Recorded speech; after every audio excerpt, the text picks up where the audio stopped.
LDF has had an election protection apparatus for over 20 years. You know, I know Elaine remembers that after Bush v. Gore, we were always doing voting work, but after Bush v. Gore, we realized that we needed to be in the field to protect elections leading up to Election Day and on Election Day. And so we helped to found Election Protection, the 1-866 Our Vote number.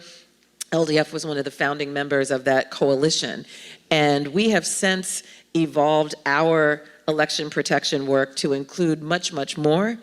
And we just relaunched that work, and it is titled Black Voters on the Rise, Be Voter. And we are out there with our organizers in the field, training people on how to protect elections, as I said, leading up to Election Day and on Election Day. And this year we're expanding it beyond Election Day to ballot canvassing to make sure that the count is correct, right? Because we know, we have reason to believe that there will be some significant challenges after the ballots are cast. So we're doing that, and there are ways that you can get directly involved. You can go to ldf.vote. In fact, I would encourage everyone to go to ldf.vote. You can take your phones out right now if you want to, and consider signing up to be a poll monitor. We will train you.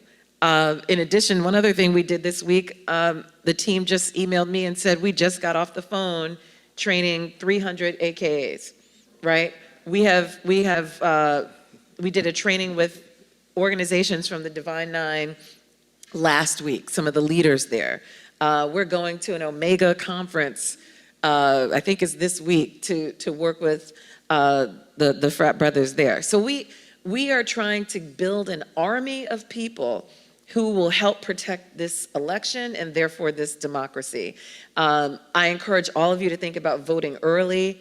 If you need to get an absentee ballot because you are from a different state but you're here in DC, think about all that now so that you can free yourself up to be helpful, to be useful. This is part of the social engineering that you can begin to do on Election Day, and you can do it with us.